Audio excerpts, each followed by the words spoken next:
In the early morning, Taoist monk Chen greets the arrival of daybreak on Golden Peak, Wudang Mountain's highest peak, by practicing his swordsmanship. People living in the mountains firmly believe that the period of day between 5 a.m. to 7 a.m. is the time when the energy of heaven and the earth is exchanged. When one practices kung fu in this period, one is conforming to the production of yang energy, can connect with the mysteries of nature, and will gain twice the benefit for the effort expended.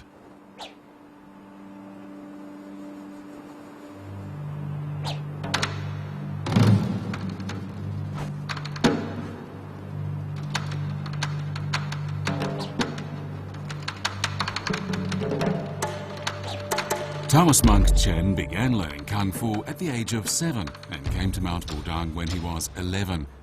Having persevered with kung fu and having a natural gift for it, he's now been crowned champion of swordsmanship at the World Traditional Kung Fu Festival.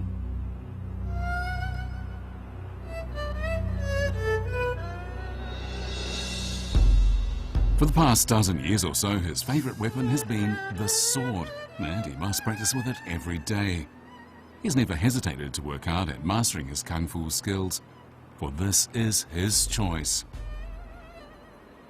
剑在中国人的观念中绝对不是一个简单的兵器，它是一个意象，它是一个载体。所以我们有一个词叫做剑啸长虹，剑气上能够逼出一种正义的力量。所谓千古文人侠客梦，大多数侠客是腰中配一柄长剑，然后目光深邃，胸怀远大，行遍千山，去人间行侠仗义。 In ancient times, the sword was considered a symbol of the holder's status, with swords of different specifications worn by people of different ranks. As a symbol of a valiant spirit in ancient times, today, the sword represents healthy vitality, righteousness, and truth. The sword is not a tangible thing, but a reflection of a mysterious moral and physical strength. 梁羽生先生从30岁，1954年开始动笔写武侠，到1984年60岁封笔。他的第一部小说《龙虎斗精华》写的是武当派太极剑，而他最后封笔的小说《武当一剑》又回到太极。这是为什么呢？这里面有哲学，这里面有一个人生命的关照，这有他的态度。 这有中国人用最柔和、最包容的哲学，建立起来最风发扬丽、最势不可当的武士精神，在一把剑上刚柔相济，慈悲的光芒与正义的担当都在一把剑上。 The name of this memorial archway, Xuan, was inscribed by an emperor, Emperor Jiajing of the Ming dynasty. Taoists believe that here they can meet with the Immortals, as this place is a boundary between yin and yang. It is the #1 holy gate on Mount Wudang, and it's also known as the first pass of the Immortals.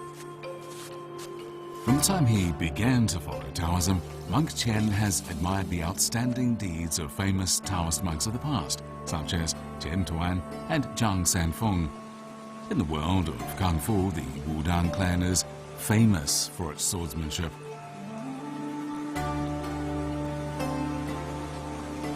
In Kung Fu, the sword and a man of great dignity are one and the same. The sword is a yardstick that reveals the level a man has reached in his practice of Kung Fu. It is permeated with Chinese culture and the Chinese spirit. Ever since he arrived at this mountain, Taoist monk Chen has been obsessed with the magic of the Tai Chi swordsmanship of its founder.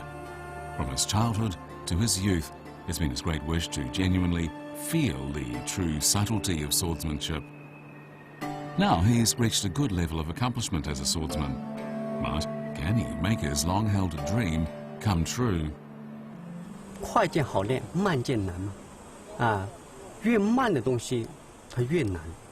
比如武当太极拳和太极剑，它是修心的一个阶段，开始修心，心静了才能练好太极剑法，否则这个太极剑打出来就像一套快剑法，所以练到最后我们就都喜欢练太极剑法。 In order to practice Tai Chi swordsmanship correctly, Taoist monk Chen first had a sword tailor-made to his specifications. The treasured swords that senior Taoist monks in the Wudang Mountains used in the ancient past were very mysterious. In his novel The Garden of Cleverness, Ming Dynasty-era writer Qian Shiyan vividly describes how Taoists in the Wudang Mountains smelted a sword. We're told that when Qing Qiuzi smelted his sword in the Wudang Mountains, teenage boys and girls guarded the red furnace, which was located in a secret room. Every day, the girls added a dollop of thick paste to the furnace, and the flames blazed with a sound like thunder. 49 days later, when the furnace was opened, more than 300 kilograms of liquid gold were cast into a sword that received the light of the sun each day and the gleam of the moon each night. Preserved on Wudang Mountain are the remains of a pair of rare 7-star grained Mandarin duck swords. Despite the passing of more than 600 years since they were made, they still retain their sharp edges, as though they were both only recently pulled out of their sheaths, ready to be deployed in a dangerous and uncertain world. No one knows who cast these swords, and we know nothing about the legends that were doubtless associated with them. However, numerous legends about the casting of other treasured swords have been passed down through history.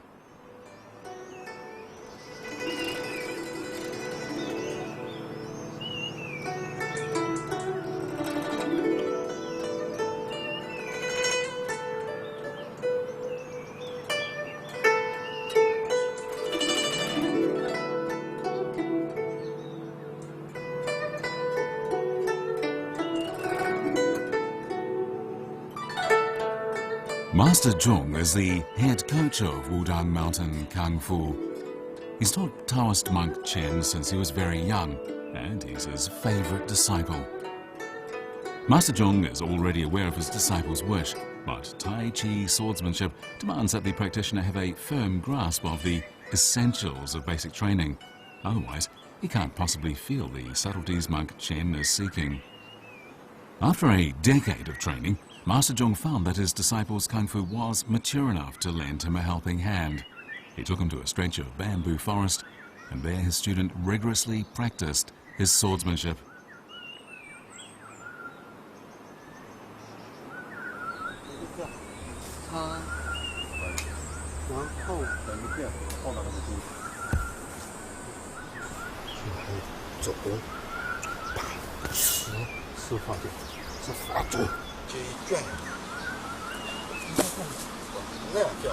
The degree to which a man will practice his swordsmanship lies in his sensitivity and harmony. Taoist monk Chen must walk freely in the dense bamboo forest. However he moves and lunges, he must not touch any bamboo. The Kung Fu book he follows states that the sword holder needs to be even-tempered. If he's too swift, he'll be like a terrified swan, but if he is quiet, he will be like the mountain. He must never exhibit panic. Whatever else the Chinese people do, they pay attention to exercising their mind, being particular about their power and energy. Above all, a person should be free from worry and never indulge in brute force. Taoist monk Zhong tells his disciple that the most vital point in practicing Tai Chi swordsmanship is that it must be accomplished with ease. The sentence originates from the famous fail in the Chuangzu Cook Ting cutting up an ox. 一头全牛立于堂上，一个好的屠夫，他能够凝视这个牛一会儿，手起刀落，而且他的节奏是那么优美。他能够合着音乐的节拍，甚至他能够像舞蹈一样，他用肩膀抵着，他用膝盖顶着，然后哗然响然，奏刀豁然，不经意之间已经稀里哗啦牛肉尾地，而骨架完完整整。为什么能够完成这么一个过程呢？他的回答说我自己已经能够做到目无全牛。你认为这是技巧吗？不是，它是道。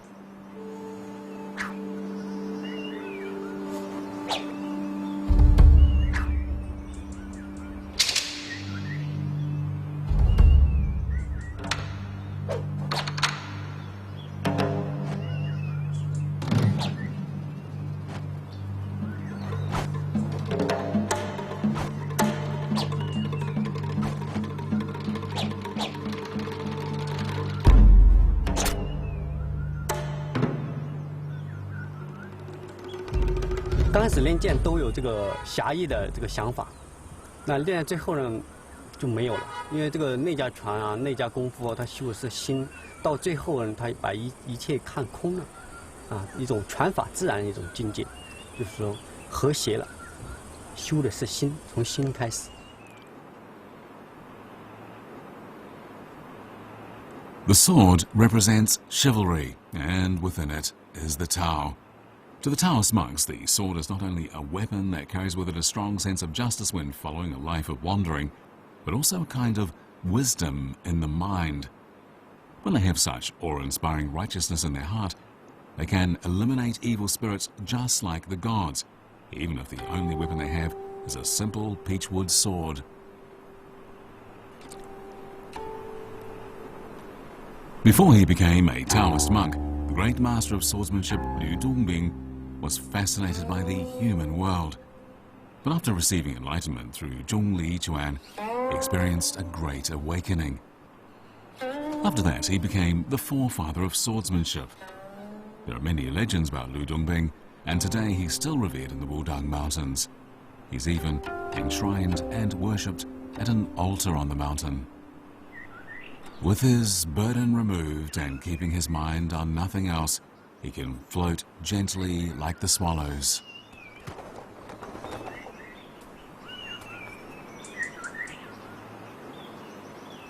This is floating kungfu, a style the Taoists in the Wudang Mountains are extremely skilled at. In this vast world, tolerance brings respect, and no one can tell just how many legends there are about this mountain. The mountain was the great Tao unspoken, leaving later generations more space for imagination. This mountain attracted men of literature in a continuous stream, and they then turned their admiration into poems or essays engraved here onto rock. In times so remote they can scarcely even be imagined, the term chivalry almost became another name for this mountain.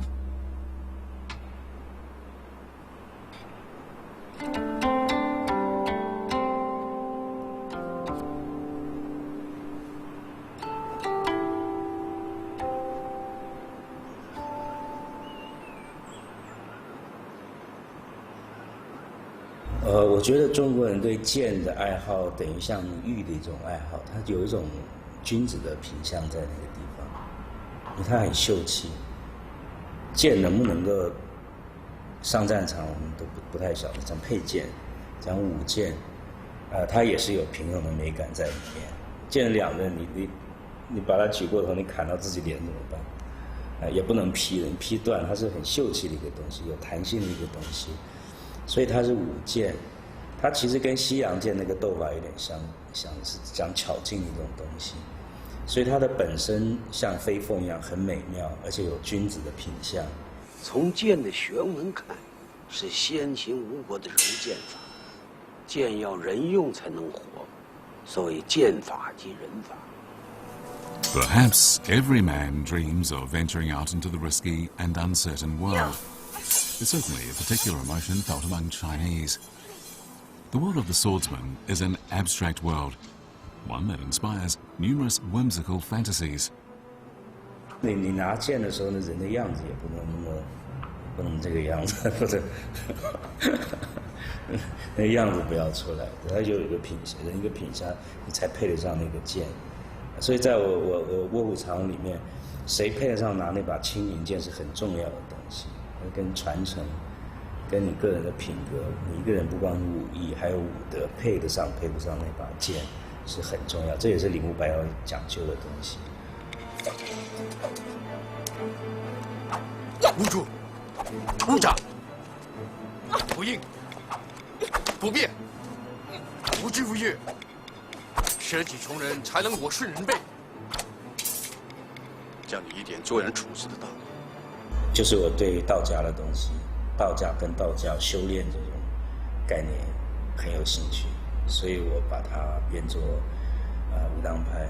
而且我觉得在我们过去香港拍的武侠片里面，或者武打片里面，就少林剧都因为好看嘛，那个硬马硬桥的，就是比较暴力，比较好看。那比较少的片子，就是讲这种是虚己守静笃这种东西，讲修炼这种东西很少。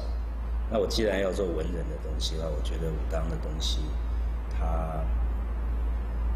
它比较有深度。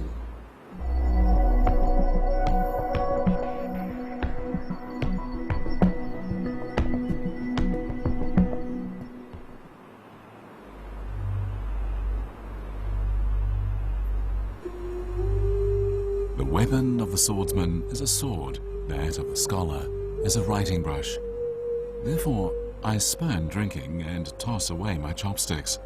Sword in hand, restless, I wonder what to do.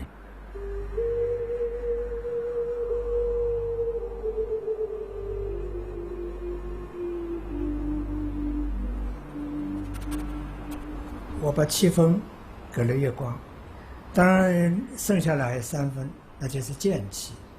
所以月光之柔美，剑气之刚强，挺拔，不屈，韧侠精神。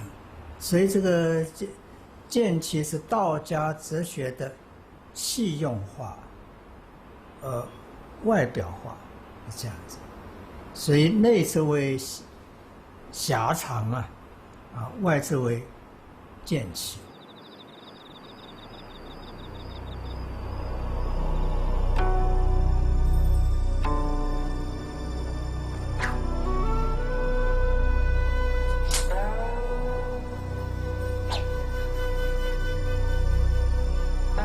About 1,000 years ago, on a moonlit night, bright and clear and gentle, the poet danced with a sword in hand. As he did so, he called out these words. A jug of wine amidst the flowers, drinking alone with no friends nearby. Raising my cup, I beckon at the bright moon. My shadow included, there are 3 of us. Although the moon is unused to drinking and the shadow only apes my every move, for the moment, I'll just take them as they are, enjoying the spring while it is here. Reeling shadow, swaying moon, attend my dance and song. Still sober, we rejoice together. Drunk, each takes his leave. To seal forever such a friendship, let's meet again beyond the Milky Way.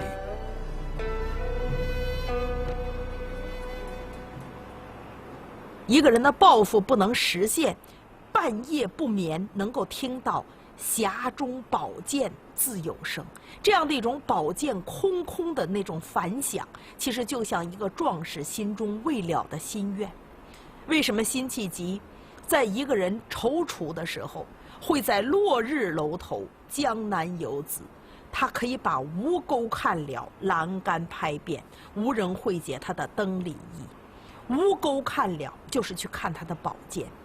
也就是说，宝剑是一种志存高远，它是心中不能泯灭的志向。宝剑上面一定带着这种正义，带着这样的一种征服，带着一种他对邪恶的惩罚。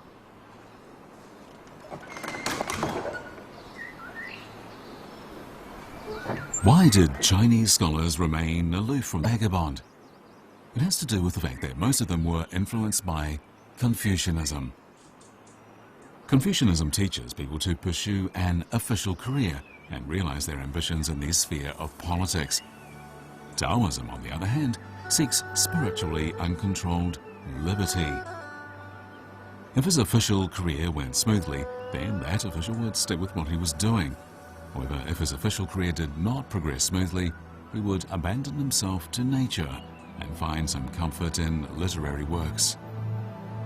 The world of the swordsman is a kind of happy-go-lucky world. The genuine swordsman does not constantly seek perfection in his practice of kungfu, but he must be a man of great morality and justice. 所以剑这个意象，对中国人来讲，那是琴心剑胆的呼应，那种内心的悠扬清迈，与这样一种外在的豪情硬朗，它也是一种呼应。所以你看看书剑与琴剑，这一切都是文化的意象，跟山林中武侠之间一种永恒的默契和关联。所以一把剑，它承载了中国人太多的托付，它是我们永远优美而豪迈的一把心中之剑。To both swordsmen and scholars, the sword is a kind of spiritual counterweight that each of them holds dear. For the Chinese, it's a symbol of a totally perfect inner world. 李慕白放不下那个剑跟江湖的东西，其实跟我自己的心境在电影里面、摄像界里面这么一直做的心境是有一些关系。有时候我也想放下不做，可是一有新的 idea 就受不了。我觉得基本上行走江湖就跟创作，跟你做一番事业，其实是蛮相像，也就是一种刺激感。Taoist monk Chen does not himself know whether he can master the art of truly profound Tai Chi swordsmanship and reach the supreme state in which the sword is an integral part of the man. But this is his dream, and it's one that's been engraved on his mind for a long time. Whatever hardships and frustrations he comes up against, this dream will continue to replenish his life.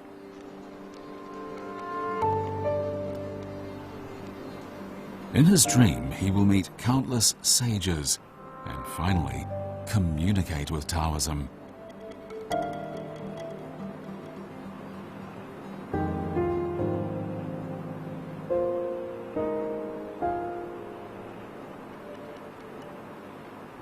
跟道结合这种境界，我们很难想象，只能用比喻，像鱼在水里面互相忘记了对方，人在道里面互相忘记了对方。忘记这两个字很有意思，庄子很喜欢强调。他说，一个人忘记了他有脚，代表他鞋子很舒服；一个人忘记他有腰，代表腰带很舒服；一个人忘记了是非，代表他内心很舒服。但到最后呢，你把忘记也要忘记，到进入一种高的层次。